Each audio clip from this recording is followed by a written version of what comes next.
Hi hello friends, welcome to women's boutique. நான் ராஜலக்ஷ்மி சரவணன். இன்னைக்கு வந்து பார்த்தீங்கன்னா மே 1 உழைப்பாளர்கள் தினம். ஸோ இந்த உழைப்பாளர்கள் தினத்தில் மட்டும்தான் நம்ம வந்து எல்லாருக்கும் வாழ்த்து சொல்லணும் அப்படின்றதையும் தாண்டி, பெண்களை பொறுத்த வரைக்கும் எல்லா நாளும் அவங்க வீட்டுக்காக நிறைய கஷ்டப்படுறாங்க. ஸோ அவங்களுக்கு எல்லாத்துக்கும் எல்லா நாளுமே சொல்லலாம், ஓகேங்களா? அதையும் தாண்டி எல்லாருக்குமே இன்னைக்கு மே தின வாழ்த்துக்கள்.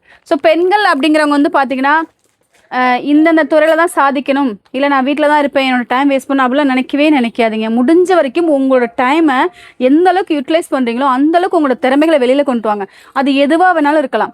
அது பாடலாக இருக்கலாம், இல்லை ஒரு கவிதையாக இருக்கலாம், இல்லை ஒரு ஓவியமாக இருக்கலாம், இல்லை வந்து உங்களோட ட்ரெஸ் ஸ்டிச்சிங் ஏதாவது துணி தைக்கிற விதத்தில் இருக்கலாம், இல்லை ஏதாவது ஒரு ஆரி ஒர்க் என்ன தெரியும். அப்போல்லாம் நிறைய பெண்கள் அப்போ சான்ஸே இல்லைங்க. நிஜமாக அப்போல்லாம் ரொம்ப பயப்படுவோம். வீட்டில் யார் எது சொல்லிடுவாங்களோ, இவங்க நம்மளை ஏதாவது சொல்லிடுவாங்களோ அப்படின்னு ரொம்ப பயப்படும். பட் இப்போ இருக்க பெண்களுக்கு அந்த மாதிரிலாம் இல்லாமல் நிறைய வாய்ப்புகள் கிடைக்குது. அந்த ஒவ்வொரு வாய்ப்பையும் நீங்கள் யாரும் வேஸ்ட் பண்ணிடாதீங்க. முடிஞ்ச வரைக்கும் உங்கள் டைமை வந்து சரியான விதத்தில் யூட்டிலைஸ் பண்ணுங்கள்.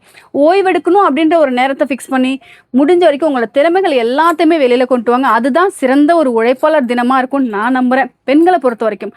ஓகேங்களா? ஸோ ஆனால் இந்த நேரத்தில் உழைப்பாளர் தினத்துக்காக உலகத்தில் இருக்கிற அத்தனை தமிழர்களுக்கு சேர்த்து அத்தனை உழைப்பாளர்கள் சேர்த்து மே 1 உழைப்பாளர் தின வாழ்த்துக்கள். தேங்க்ஸ் ஃபார் வாட்சிங்.